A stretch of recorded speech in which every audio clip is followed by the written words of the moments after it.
It's the Tom and Mickey Show. Everything is showbiz. Lights, camera, action. Presenting...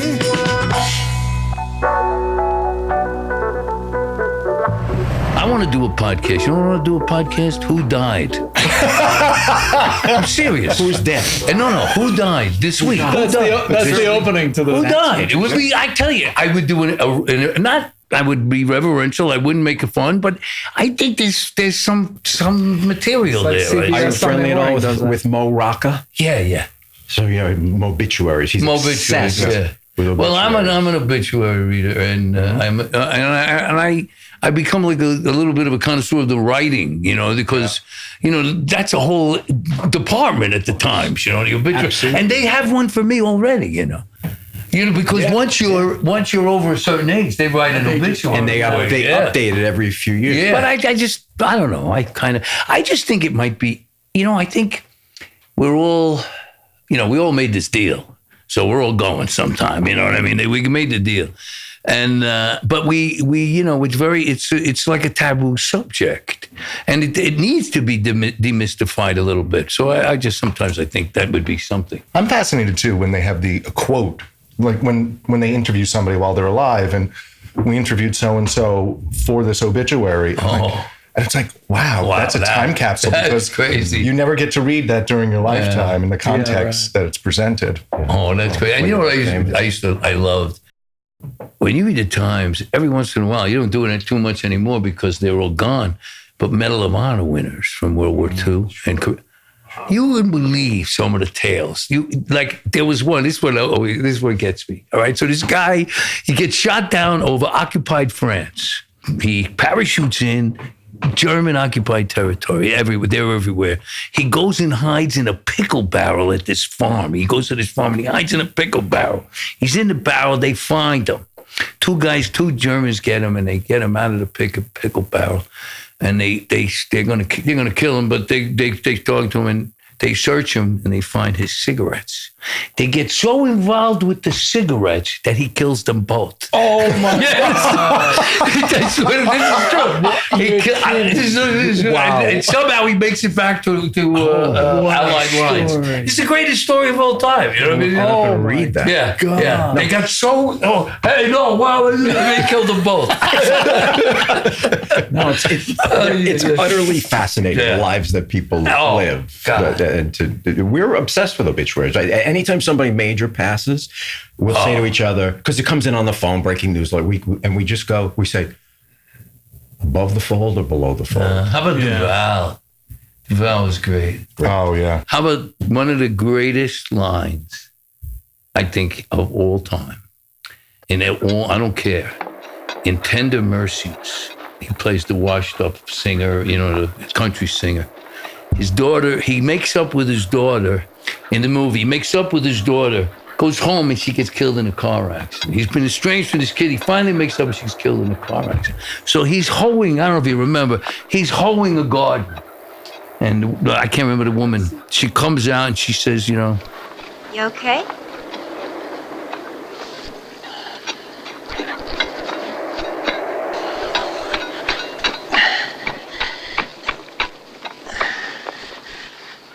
I don't know why I wandered out to this part of Texas drunk and you took me in and pitied me and helped me to straighten out, marry me.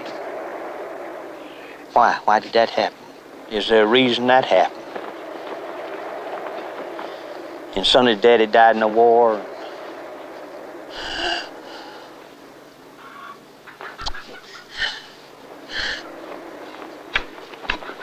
My daughter killed in an automobile accident. Why? You see, I don't trust happiness. I never did, I never will. I never did trust happiness. Oh, wow. Great line. I love that line. Oh, man. Because that's me. The minute I'm happy, I think the other shoe's dropping. The shoe's going to drop. Get it. Any minute. I get it. Did you know Duvall? Did you? Yeah. Oh, yeah. Just an amazing presence. And what a guy, too. I mean, a real guy. It seemed like. Anyway. Anyway, enough about death. Here's to life. It follows us everywhere. Yes. We all make a deal, I'm telling you. My like father that. used to say, "You got a number on your ass, and that's it." Yeah. It's true. But I like what you say, but we made the deal. We get to be here. We get to be here. Yeah. Live life. Yeah, no, it's...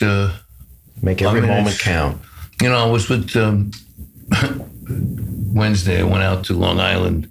My uncle, he's 98. 98. His name is Philly Capasso. Now, first of all, doesn't that name Philly Capasso just scream pinky ring? Yes, it does. Right? Okay. I see it. You It's can see big. my uncle. It's Jagunda. He's big. It's got a pink star sapphire. He's still, I'm not kidding you, he's unbelievable. I get a man, you know what I do? I get a man. I love to do this. Didn't he have like 3 I get a man, he girlfriends? yells at me like he's 60. You know, like he's like, hey, you feel pretty good at 98. That's a sign of life. Didn't he have like 2, 3 girlfriends? He had a rotation. He had a young, Incredible. girlfriends. Yeah. And- One cut his hair. He met her. She was cutting his hair. Is he looking for a girlfriend now? No, I think he's 98. He's slowing down? Yeah, he's slowing down. Because we're He's very- looking for the TV now. You know, he's I see. We're very close with Marilyn May. I I'm sure heard you- that too, and I love her so much. Yeah, She's the reason we met. is that right? And she's going to be 98. She'll be 98, April. and she's still Still doing it. amazing. She's incredible. She is absolutely amazing. amazing. Yes. Beyond. Yeah, I want to get her to talk to the kids. You know, I got a program, a teen acting program here in the city, free to high school kids from New York City. Oh, that's really We great. solicit it to high schools. It's called the Stars of Tomorrow Project. We're on 39th Street between Lexington and 3rd. The kids The are new like, offices. The kids are like, we're on the east side. Well, I love to get her to come talk to the kids. I she'll really do would. it. Yeah, I she'll do it. like to get her. She- Hey, God bless. God always, bless. guys. Chen- Salud, thank you. Good luck. Salud. You know, last time I brought mozzarella, and this time I brought Tony Danza. You know So what? Hey, it's all the time. I think this All time delicious. mozzarella. Exactly. So how did you guys meet? Tell us that. Tell us that. Because Oh Jesus! I'll tell you. This is my story. I decided I wanted to do a one-man act. I was doing a one-man act, and I was doing it for a while. And so everybody who came into LA, I saw anybody who had a one-man act, I went to see. And that night, Michael Bublé was playing the hotel. My star is outside the door. Oh, what is it called? The hotel? I can't Roosevelt. think. The Roosevelt, right. And at the Ding, ding, time, ding, ding. it had a cabaret club. He was at the Catalina, and this is the original Catalina, not the one they have now. The original Catalina. He was at 11. I think it was 11:30. It was a late show. We had 2 a night, so you came. Yeah, I think I came to the 11:30 show. So I went to see Bublé. You know, my mother used to say, "We got nothing nice to say, don't say it." So then I went to see. I went to see Peter. You're not gonna have him on the show. I went to see. It's all right. I went to see Pete. He didn't say it. I said it. Oh, I got a bone to pick with this guy too. By the way, let me tell you, Peter. I have a bone to pick with that. Do you? Oh yeah. What's Yeah, the yeah. bone? That's You not. remember when I had trouble with that stupid guy in front of New York? What happened? All was, I know is a guy says to me, That's not good. He's interviewing me. So this is the question. What's your favorite New York staple? Because it was New York. I remember that. Now, what's your favorite New York City staple food item? Is it a pizza or hot dog? You know what? You got to do, buddy. You got to come up with better questions. Come on. remember Pizza or hot dog? Yeah. So I went like this. I said, come on, man. You got to come up with better questions. I'll see you later. That was the whole thing. And then he went crazy. He put me on TikTok as I was the condescending asshole. And Bublé gets involved. No. He posts something to the guy. He says, we'll have dinner and we won't invite Tony. What are you talking about? I gotta tell him when I see him. I'm gonna. All right. Anyway, That's not good for. but Bublé. anyways, That's just not good for Bublé. especially look at what happened with Holden. He put his hands Forget it. up. That's the least of it. Peter, In the stories we don't tell in Colin. So I go to the show. And he comes out. He's like this 18 little skinny kid, and he's playing his. I can't believe the way he's playing. You know, it's unbelievable. And I love the music because back then he was doing, you know, are you the one? You know, are you the one? right. And, you know, also, you know, really great stuff that he wrote. You know, what was the one I used to do? I changed the rules. I changed the rules. Oh, don't go Don't go. I'm not some guy you discipline. Yeah. That's the song. Don't ask me where I've been. I ain't some guy you discipline. Baby, I changed the rules. That's the song the Cincotti music department accountants are thrilled with. They're thrilled with that. Right? Yeah, Right? they're thrilled with that. No, well, listen, I should do this. So I see this kid. I can't believe it. I think, it was like, so I introduced myself, and that was it. We've been together ever since. Ever since. Nice. Yeah. And I wanted him, when I had my talk show, I wanted him to be the music director on my He still busts me for that. Yeah. Wait. I wish you would have done it. You couldn't do it? No, he I was on the road a lot. He was going, and he needed me like a hole in the head. No, that's not the case. But we've been friends ever since. We've and been then friends ever since. Yeah, I don't know, it was a click thing. And then I do remember that he straightened out my sax player. Remember that? And we still joke about that because I still play with Scott. Was this another hands-on thing? A little hands-on. Little hands-on. So it's all right. Oh, it's all right. So don't, you say goodbye. You just, shake it. But look at that smile. It's great. But we still joke about that. And then the thing that took it, I think, over the edge is he moved from Malibu to New York, and he happened to move a block away from me. So then that was the beginning of the end. So I would go around the corner and scream, "Hey, Peter!" Yeah. And the neighbors were like, "What is it? Yeah. Where is this?" So I was living on the second floor, and Tony, I come out of the shower, it's 11 a.m., whatever it is. I will open up the window, I see Tony on rollerblades. Oh, yeah. It was always spinning around. Hey, Peter! Hey, Peter! Like it's 50s Brooklyn. I was like, Tony, come up, have some coffee. And we had that for years. Yeah. It was really nice. And today, coming here, I screamed to him for once. Hey, Tony, get in the car! Get in the car! So Catalina, when you first met, was right after our Sinatra, maybe? If it's maybe back a year or so. I think it was about a year and a half. And Tom, I wrote a show called Sinatra in Stories. I just did it at Studio before. Yes. We tried to go. It was sold out. Oh. We could not get a ticket. Here's the extra 10. That was No, completely sold out. No, it was great. But I'm a file. I'm a Sinatra file. My mother was she was a nut about him. Swoonatra. That's it. And she made me listen to him. And then I'd be like, I was in the 11th grade. I was in the 11th grade in Brooklyn, and Strangers in the Night hit the radio, and that Frank guy my mother loved had the #1 song in the city, in the country. Although I really did like that doobie doobie doo thing. Anyway, it got to me.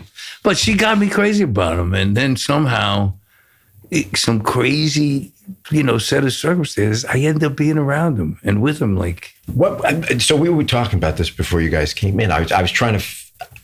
If I looked it up, I could have figured it out. But was it? I was so thrilled at Cannonball Run II, right? And then he made an appearance on Who's the Boss. So which came first, and is that how you first met him and got to know him? I first met him on Cannonball. Cannonball Run II. No limit to the chaos. Mr. Sinatra? You may call me Frank. I can call me Frank. Not yet. I'll let you know when you can. Not exactly now, but I'll let you know. What can I call you? Call me sir? Call me sir. I got it. Sir. And then I was around because Sammy Cahn was my pal. Sammy was my pal. Sammy and Tita, his wife Tita. But Sammy really took me under his wing. I tell people, he should say to me, this is a bit of Sammy Cahn, wisdom. He'd say, when you walk out on the stage, the audience knows right away if you should be sitting with them. That's what he used to say. Take the stage eagerly and leave reluctantly. He says they know right away the minute you walk out. Oh, that's really sitting good with them. And and him and his wife had dinner parties. Yeah, they were, you'd see, everybody. I became like my best friend. I really loved him so much, Billy Wilder. Oh, gosh. Hey, you very funny man, Mr. Danza. Who's the one who said about growing old? He had a quote. Was that Billy Wilder? You told me. Oh yeah, that's Billy Wilder. He said it was. I said, "What's it like getting old like this?" He said, "It's tough to do it with dignity, Mr. Danza." Amazing. Tough to do it with dignity, isn't that true? Holy crap! Wow. I know. Oh wait. Something Back to the obituaries here. Jesus. You'll see. The obits. So it was Cannonball Run II, your first. Yeah, I met him on Cannonball. And how was he? Was he cool? Was he fun? And he was unbelievable. I love that scene. I watch it. We have royalty in our country too. Oh no, he and you walk down the hallway. No, as you know, he could be mercurial. Right, again, there it is. He could be mercurial, but overall, I mean, I just thought he was, first of all, I worshipped him. I was like, oh God, I really, and I just felt so, I couldn't believe I was where I was. I mean, my mother would have died. My mother would have died again. Right. You know what I mean? Right. She forget it. Did you ever get to introduce your mom to him? Yeah. Oh, please tell us that. Tell us that. Well, that's one of the things in my act is. So my mother actually said this, I started feeling pretty big shot. I was on TV, I'm walking around the house saying, "When's dinner, Mama?" She brought me back to earth by saying, "Hey, you, big shot. When you introduce me to Sinatra, then you're a star." So it became a thing. I had to do it. I had to do it, and I got a chance to do it. And I say this in the show too. The thing I'll never forget about him is how he treated her. He treated my mother like she was the only one there. And there's a lot of people there. We were doing the show, He treated her like he tried to talk to her. He took pictures with her. He gave her the handkerchief from his jacket. That's incredible. That's special. Special. And in the joke, in the act, the thing is, it really was. I think now I know it was the one time in my mother's whole life where, she was unable to speak. Oh, it was really. And this was on the set of Who's the Boss? Yes. Really? No, I introduced her in the dressing room beforehand. Okay. I got her in the dressing room. You know what happened? I got the call came from the studio from the front gate that Sinatra's limo was on his way on your way to your set, and he came to the dressing room. He came to the room where my mother was sitting. My mother was in my dressing room, and he was supposed to go straight and go to makeup, but he went like this, and he immediately made a right turn, went right in the room, and all of a sudden, Frank Sinatra's in the room with us. Christ. And my mother, I mean it. She just. Walk us through that. Could only what is the first thing? What was the first thing he Wow! What does he say? Oh, he's just hey, hello, you ready? You ready to do this? Regrets. I've had a few.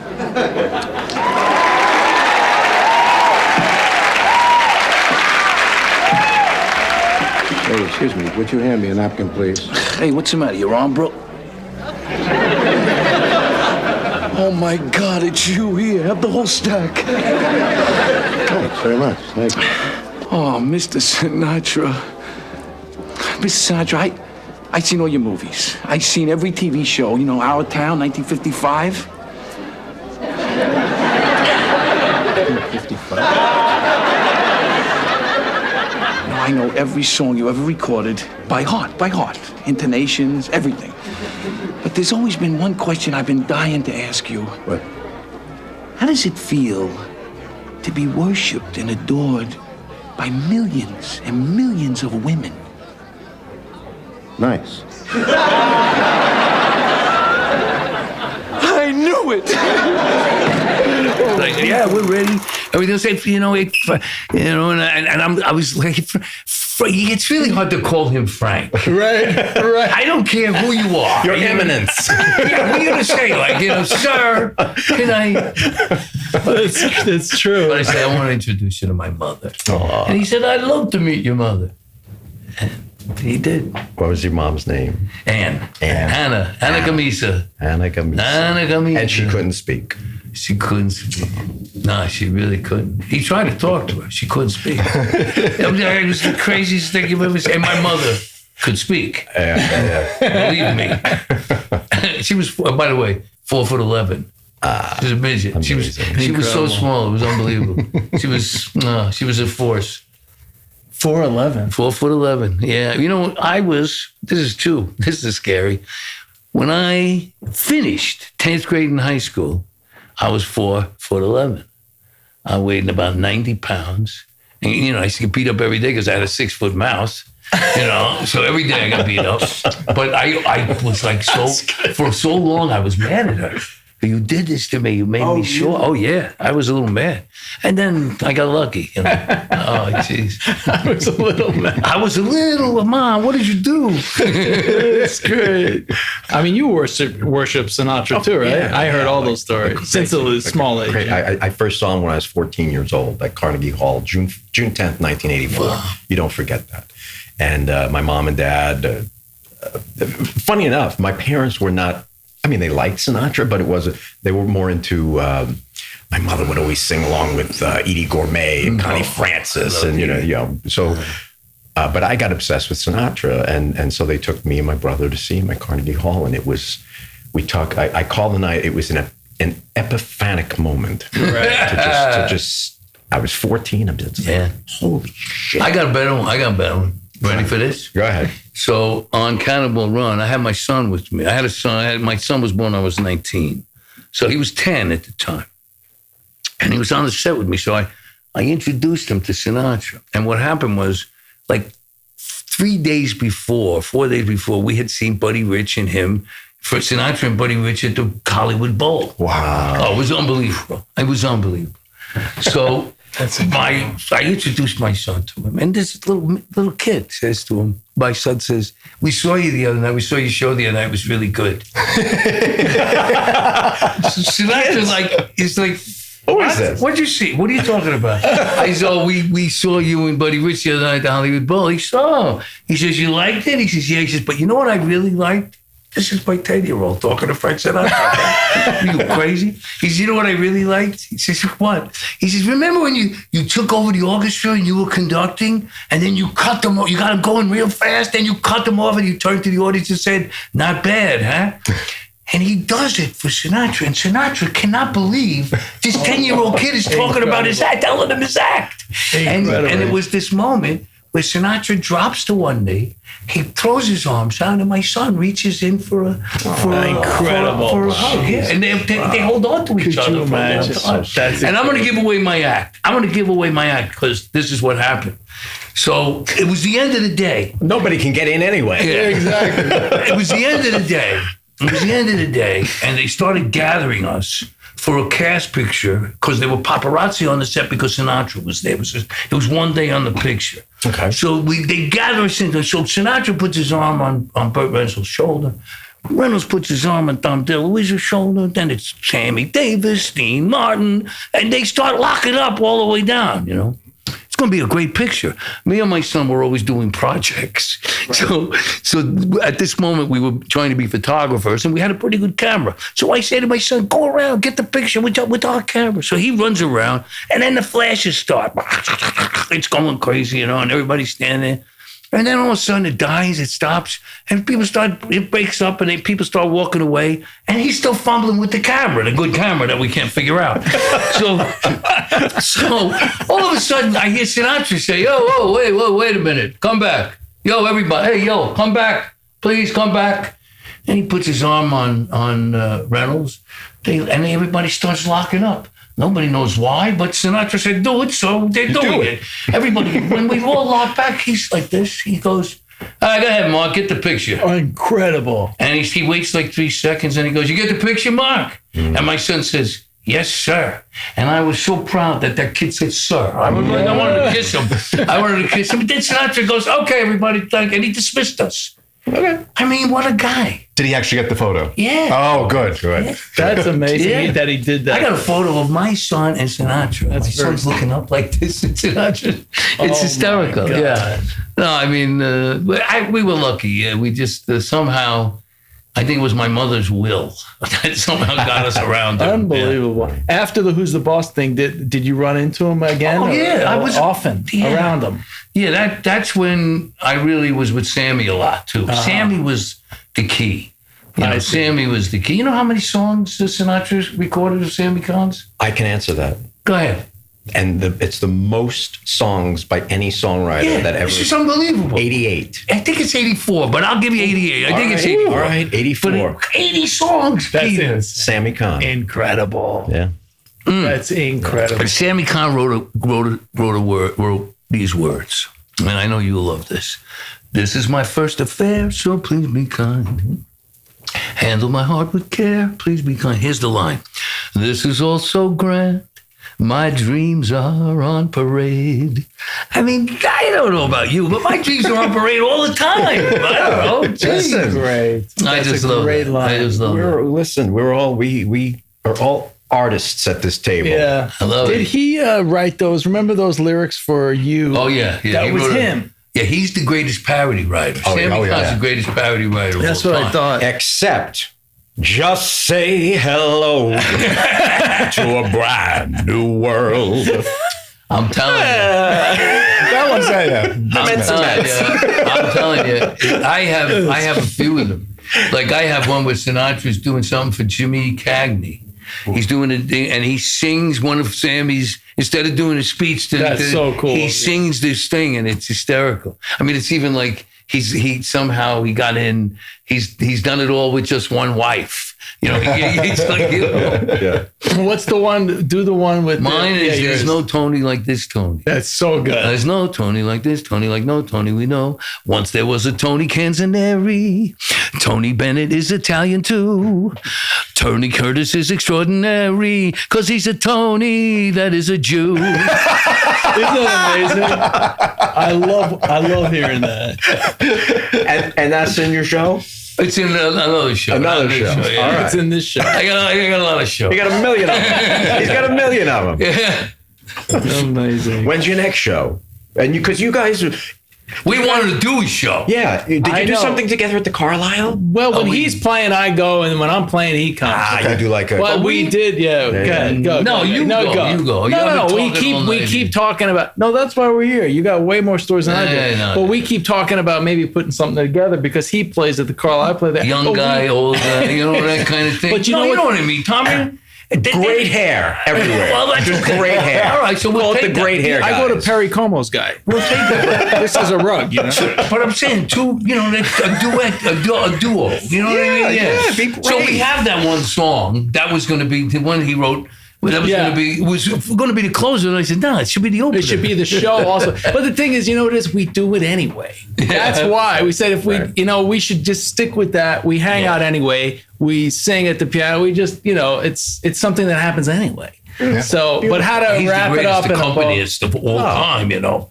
At one time I said that in front of his manager. She wanted to kill me. He's not an accompanist. I said, I wasn't saying that. No, but it's fun because you can't really quite do that a lot, especially off the clock. When he was a block away from me, we would do it all the time. And we'd have a few drinks, he'd make dinner, we would play, we'd try things. We would make dinner and fool around on it. And it was fun. Yeah, it was a lot of fun. Amazing. You should make this happen, and then you should do Me and My Shadow. Yeah, we talked about that. Yeah, absolutely. Yeah. Well, we should maybe think about it, more seriously. But we're going to take over the whole Carlyle. Do 6 months of the year. Yeah, that'd be great. Why not? Yeah, get them on the horn, Tom. Like crazy. I got to tell you, I really enjoyed playing 54. Yeah, I love that room. Really enjoyed it. I love that room, and I did. I just, it's. First of all, I was in that basement many years ago when it was a whole other place. So it's just very strange to be there. With those walls could scream. No, mackerel. Other things were going on, yes. The first time I went there, it was like 1981. I think it was about the same time. I walked up and I was like so afraid they weren't going to let me in. I got to stay. There's a throng of people, you know what I mean? And the guy saw me. I was just in taxi. I only had the show. So the guy saw me. Hey, Tony, come on. And I was like, Oh, excuse me. Sorry. No, I can't help you. That's man your mother's. Oh, man. That's great. Yeah, it was one of the greatest things ever. I was like, oh, that's cool. New York. It's so, this place, this city, this thing, you know, I get in trouble for this, but John Updike, a very famous quote about this. He said, people who don't live in New York are just kidding. So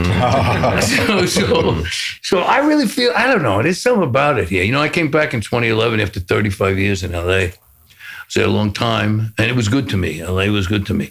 But I just cannot live any place else than this. I just cannot. It's just every morning you walk out on the streets thrilling. It's okay, what's going to happen today? I know. What can we do?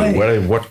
Well, there's that excitement too when you go someplace else. Yeah. And you come back, whether you're flying in or, and it's just like you see the skyline, it's like, oh. That is true. And the smell of it and the noise, it's fantastic. Yeah, remember that Bobby Short thing? I happen to like New York. Yeah. Yeah, I happen to like the stink of it. Yeah, I like the sight and sound, I like the sight and sound, and even the stink of it. Yeah.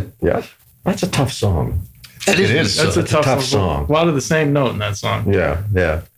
You did do that in your show. I did in my last professional singing engagement. You did do that? Before I went into the real estate business. That's well, I'm thinking about real estate actually. You want to join the team? Come on, you're now. You know, Tom, it's too late. I waited too long. late. No, I waited too long. I waited. What do you think? He'd make a great real estate agent, huh? I think it would help. You're taking piano lessons. Only help. I'm taking piano lessons, that's for sure. That's true. And the ukulele. I play the uke. I'm a tap dancer. Right. Look at how you positioned that, Tony. I didn't even see you do that. Oh, yeah. I put it. So she's nearby. That's right, like within arm's reach. You got the martini in the left hand. Lucy. Yeah, you see, I want you to see something. See what I just did there? Wow. You play the uke, don't you? Yeah, a little bit. Oh, try that thing then. I'm in. It's really nice. Hey, look at that. I'm okay. I'm a little out of practice. You know what I try to do with it? I try to adapt the American Songbook to it. And maybe I'm right. Maybe I'm wrong. Maybe I'm weak and maybe I'm strong. But nevertheless, I'm in love with you.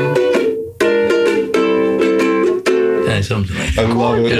I remember when you first got that. That's your song. Oh, I started with that. That's your song. I got that from him. But I remember when he first got that, because I remember before you moved to New York, we spoke, I think it was a Thanksgiving, and you just called me, you were on the beach in Malibu or somewhere like that. Those were the days. And we didn't know each other that well. We knew each other, but he didn't move to New York yet. But he said, I got this thing as a tip for the day. No, it's a thought for the day. Thought for the day. You know what thought for the day count? Like a little instruction. Yeah. Yeah, it was good. The other day it said, hey, if a kid tells you he's going to throw up, believe him.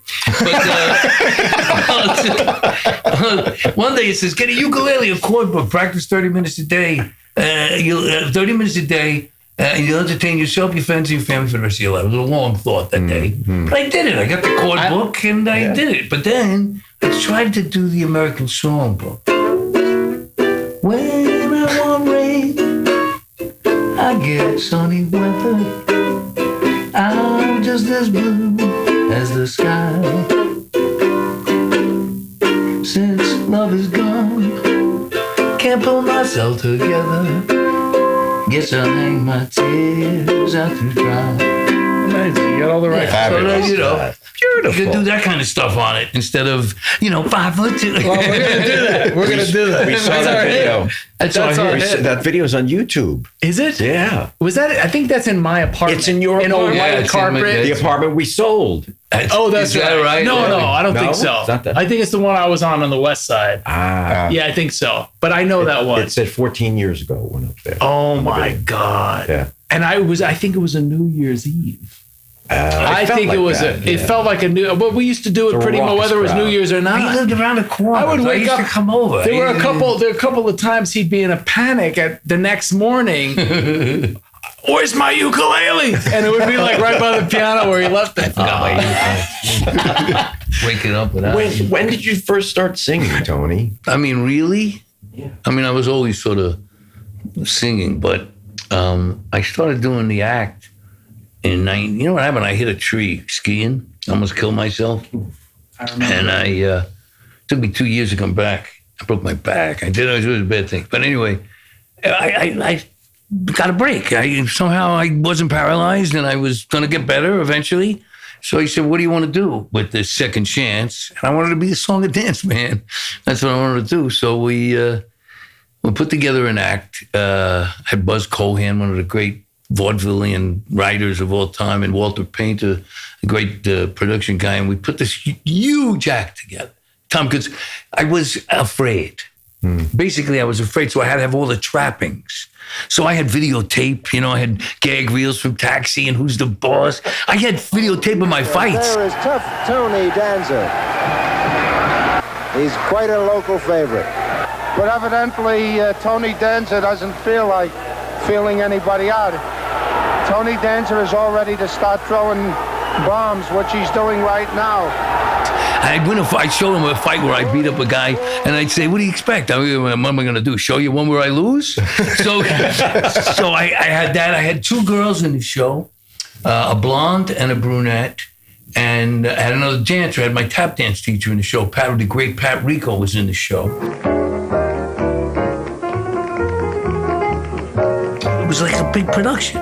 We did, I had 6 guys in the band, 2 at the time. I had a synthesizer and a woodwind. We would do an 8-minute Reader's Digest version of Pal Joey with sets and costumes. One girl would play Linda, and one girl would play Vera. The pet shop would come down. I mean, it was crazy. A whole production. Oh, it was unbelievable. And then what I did was, I rented Pepperdine. Remember, Pepperdine College? They got a 500-seat theater there. Mm-hmm. So I rented it, and I went to the people that supply our audiences for Who's the Boss, and I bought an audience. So I had an audience, and I had. You'd be surprised too when you're paying them how much they like the material. But anyway, so I had an audience, and I did this big show, and I had an assistant at the time, Tamara. She's not around anymore, unfortunately. She was a big part of my life. So I said, "What'd you think? And she said, "Almost not embarrassing."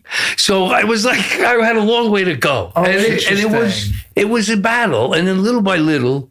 You get better at it, and you start shedding the trappings. I didn't realize that. Yeah, that's what he did. And now it's me and 4 guys. That's amazing. Well, now it's just us. And now it's just me and you.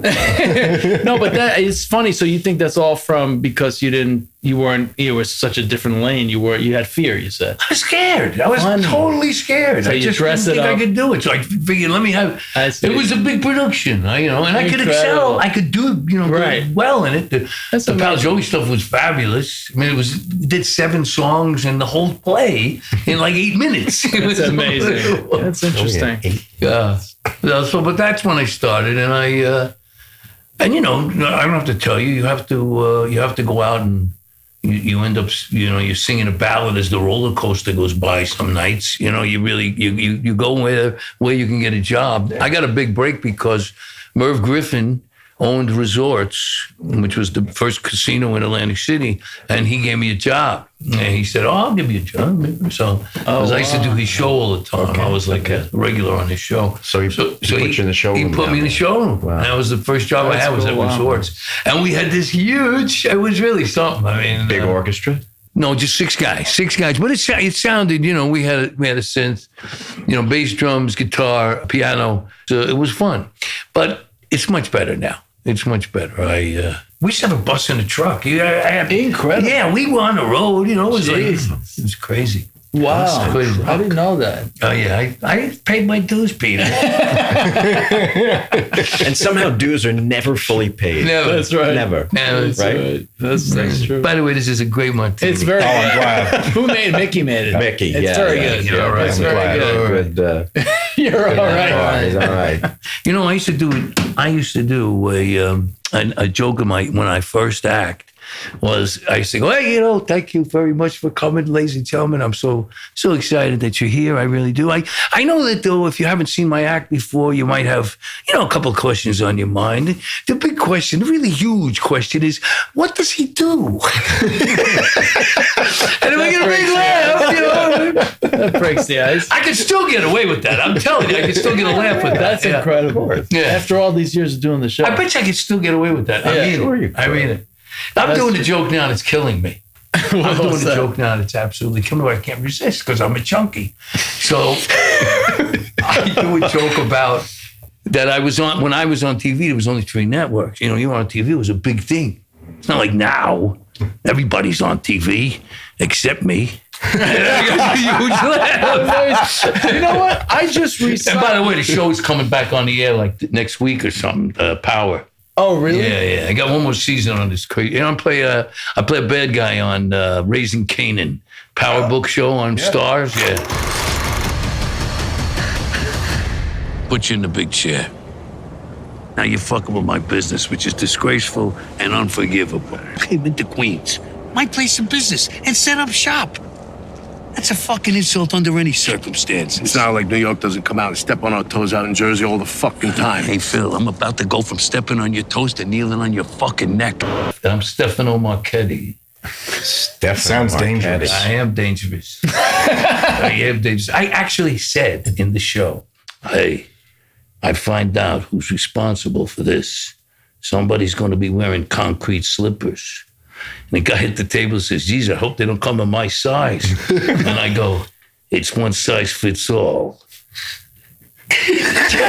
And scene. And cut. It's like being in a 40s gangster movie. It's great. Yeah. Oh, it's magnificent. It's loaded with just really terrific actors. Does it shoot here? It shoots in New York. Great. Oh, you sleep in your own bed. That's oh, my nice. God, it's great. It's great, except nobody knows about it. That's the only thing. It's the only TV show. I think if it was on HBO, it'd be a big hit because it's a family show. It's crazy family, but it's a family show.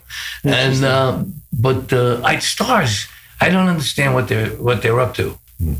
It's like they don't want you to know that the show's on. It's weird. They're taking a different tack. You got to find it yourself.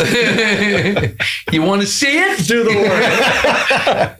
But to your point, there's so much content. There used to be 3 networks. You knew what you're going to watch. You had time slots. And I'm sorry. I think that's part of it adds to the polarization, to the fragmentation of our society. We used to watch the same thing. Mm-hmm. And it had a certain, Who's the Boss? We did 199 episodes. And I worried about the message every week. I was just worried I knew there were little kids watching and mother and parents watching. I didn't want anybody to be, you can't watch while they're watching, you know what I mean? I didn't want that. So I was really careful about that. And I think that was a good thing to put out there, Mm-hmm. I don't think there's much of that anymore. And I think, it's one of the reasons I have that teen acting thing. By the way, the slogan is, when you teach a kid how to act, you teach a kid how to act. Anyway, I like that. The reason I have that is because we're trying to, bring back some of that, the things that they used to say. Like, I think the country was a nicer place when Leave It to Beaver was on, because they were talking about, family and trustworthy and, with little lessons in every episode. Yes, every episode sort of had a, something, And I think it's, it's not what we do anymore, I mean, it's like, and I have a grandson who's 14, and I worry about him because I tell him all the time, you got your vestige with you? Because he's always got his, his screen with him. He's a lot better now. But this is something that they're doing on purpose. Mm-hmm. They want to hook them now until they're old, and it's so lucrative. I mean, just so you get an idea, because this is one thing, and I don't want to turn this into, I'm sorry, I am, but just so you get an idea. See, one of the things I think that's really problematic is that we have no conception. We have no way to have a conception of the money we're talking about. So just to give an example, okay? I mean, there's so many examples, but this one sort of rings out to me. Like a couple of years ago, too. General Motors, remember, as General Motors goes, so goes America, remember that? General Motors had an unbelievable quarter, 3 months. They had an unbelievable quarter, made $2.2 billion in profit. They netted $2.2 billion. You think, wow. Facebook at the same time, Meta at the same time, had a profit of $12.5 billion. The same 3 months. Now think about this. Every 3 months, you make $12 billion. I mean, That's why when you hear these companies go, we're going to make an all-cash offer, $900 billion. You got $900 billion hanging out? What is that? Where is it? Where are you keeping that? What does it look like? What does it look like? Take a taste of that. I mean, it's blows large my mind. unmarked bills. And we have and these people are operating in those kind of, that stratosphere. I don't know. I mean, gosh, But it's fascinating, like as an addictive substance, social media. Let's say like once upon a time you'd be in a doctor's office, so you were on a train and you'd flip through a magazine. Yeah. There's an ad for cigarettes, there's an ad for beer, there's an ad for a car. That's not for me. That's not for me. Because the magazine, they're trying to appeal to everyone all at once. Social media knows exactly what you want. And it's going to get worse. And it learns. And that's getting worse, I think. That's the thing. They're really going to go to, personal ads. The ads are disguised too. Yeah. Really. And do you think you're watching something that happened on a train or a subway that is crazy, and it's an ad, it's a hidden ad. It's like, oh wow, they're just advertising that product, and they're disguising it more and more. It's incredible. We had a friend who was having a conversation with her mom about, I think, something political or something that happened. And her mom said, "You don't know about this? It's on Facebook." She said, "My Facebook is different than your Facebook." Well, no, it's the same app. So you see, it's like, no, it's not like watching the local network news. It's you're seeing one thing politically or artistically, and that's the frightening. Well, I think we're in a precarious situation. Agreed. I really do. Bring back Walter Cronkite. Yeah. Oh, man. We start with obituaries and we end with doomsday. It's a pretty good arc. Thank God for the gym. Thanks for having me. Thank you. Let me have another drink. That's the kind of stuff when we're like tired of, okay, what are we streaming? What are we going to watch tonight? We just go to YouTube and we pull up Don Rickles. Yeah, exactly. And Sinatra on Carson. Can I tell a story about what this man did to me once? Long before Don got married, I was eating dinner in a restaurant in New York with some friends, and he came over to the table and he said, "Frank, do me a favor, will you?" He said, "I'm sitting with a very pretty girl, and I'm trying to make out, And he said, "I told her I know you, and she really doesn't believe me. Would you stop by the table?" I said, "All right." I was just about finished. I was down to the espresso. And finally he went back, and I walked by the table, and I said, "How are you, Don? Nice to see you." He said, "Can't you see I'm eating, Frank? What are you doing?" I went for the whole thing. I stood with my mouth open. I mean, who could get away with that? I open for him a lot. For Don? Rickles. Yeah, Rickles was really Tell us, Rickles. Tell us. Rickles was a great friend of mine. Really? Rickles was, I was in a special. He was like, first of all, he was his balls were just, he come out, we were at Westbury, on Long Island. Yeah. And I opened for him, and then he comes out, and the first thing he does, he walks, it's in a round, so he walks up, and then people are right there. He says, "Hey, that your wife?" And the guy goes, "Yeah." He goes, "Too bad." And he looks away. Good evening. And then he says, "Good evening." Then he says, "Oh, wait a minute. Hey, you." And he says, "You." And the guy says, "Yeah." He says, are you Jewish?" And the guy says, "No." He says, "Get a nose job." I mean, he just goes. Oh, he was incredible. I mean, it was hysterical. He was nuts. You know what I did one time? I had a temporary tattoo of his face put on my arm, and I told the crowd, "This is how I got the job." Are you kidding? Hilarious. Oh yeah. Did he used to send flowers to Leon, or is that a thing? What? People he insulted, he would send flowers. Yeah, you said, you know what else? He would send that bottle of champagne with his face on it. Yeah, so he champagne, yeah. I have to tell a fun story. So my grandmother, thank God for her, she was one of the kids always had to go hear music and Broadway, and she introduced us, just make sure that the kids went to see shows. So my mom goes to the Westbury Music Fair to see Don Rickles with my grandmother. It was just the two of them that night. I wasn't there. I didn't witness this, but my mother told me the story. My grandmother was a heavy woman. She was probably 300 pounds. And they had front row tickets. Oh, God. Okay. She's okay. Oh, my God. The minute he walked out on that circular stage, he did a spin around. He looked at my grandmother and more and said, "Whoa! We got a whale!" Or something like that. I'm going to play you a Don Rickles voicemail. Let me give you the punchline of my story. Go ahead. As you find it. No. It's good. throughout the entire I didn't concert. realize the punchline was still to come. Oh, yeah, there's a punchline. No, because Tony, it ties into what you were saying in that it's the sub punchline. He kept going back to her and making fun and, oh, does Ann look mad, blah, blah, blah. But at the end of the night, as he was leaving the stage and taking his final bow, he went over to her. Yeah. He gave her a big hug and he whispered in her ear, "Thank you for being a good sport." Oh, that's great. Wow. And that makes all the difference. Yeah. There it is. Come on, Rick. I'm calling him. You can't call him. That's long distance. That's long distance. Tony, round 2. Get up off the canvas. It's your friend Don Rickles. I want to thank you for the birthday call, but I've been busy with big celebrities. I have no time for these little guys. Keep your chin up. Love to hear from you.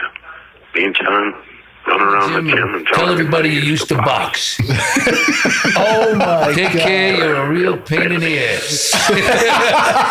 That is crazy. He loved you. Oh yeah, he loved you. Clearly is what that means. That's I'm telling you, it was unbelievable. That's one of the great things about my life has been the timing of my life, that I was around. Like when I got to Hollywood, it was 77. So all those guys were vigorous and around. I know, really, I'm telling you, because of Sammy and Tita, I know, Louis Jourdain's my pal. I mean, give me a break. We had a big discussion about, he said one time, he says to me, he says, I don't know, it was something about, charity, doing something for somebody. He says, people don't do anything but for their own self-content. I said, what are you talking about? I said, what about a guy who sees somebody in the street and gives them bread? He did it for a reason. He made this whole thing up about it. And he gave me a book by Mark Twain called What is Man? And in that book, Twain makes the same argument. Really? He says there's one interesting story where a guy comes out of the bar, it's turn of the century, he's out of the bar, he's got a buzz, it's snowing, he's got a 3-mile walk to his house. There's a carriage. It's 50, 25 cents, whatever it was at the time, and he's going to take the thing and take the ride. But there's a bag lady, a lady begging in the train station. So he gives her the quarter and he walks home. How could that be for self-content? How could that be? Well, he said, first of all, if he doesn't give the quarter to the lady all the way home, he's tortured that he went crazy. And then he walked. He got exercise. He slept good that night. So he turned everything you say, he turns into something for self-contentment. It's interesting to think about it when you see these guys who are so charitable. Yeah, right. Right. Yeah. Tax deduction. Yeah, well, that's for sure. All right, let's sing a song. Let's sing a song. Wait, come on. You're going to sing us out? Use that. What do you want to sing? Thank you, Tony and Peter. Yeah, you go first. Ready? Yeah.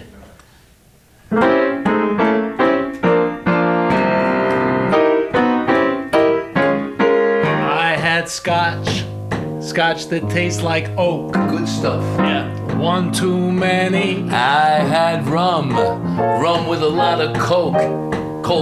One too many. I had vodka pear, a bloody mare, and then a beer. And after several sips, I felt my lips need a margarita. It's me. I had schnapps infused with peach. One too many. I had sex. What? On the beach. Oh, that's okay. Come on. One too many. Then I sat alone and shot Patron. 'Cause what else could I do? 'Cause one too many ain't enough without you. Hey, here we go. Oh. I had wine out of a box. In a box. One too many. I had sweet Baileys on the rocks. I didn't know you drink that. One too many. And then shots and a few more spots. We start heading home, but then the nightlights point to that Italian joint, and it's hello limoncello and champagne. Oh, And his name was Don. I know that guy. I know you do. One too many. Killed my pain with a sake bomb. One too many. And every pour we pour some more. For what else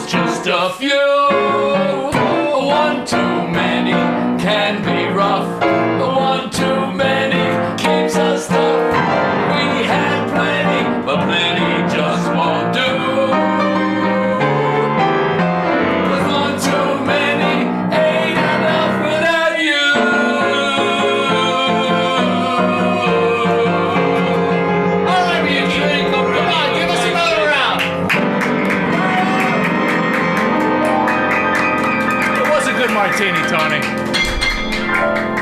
Oh, I love you.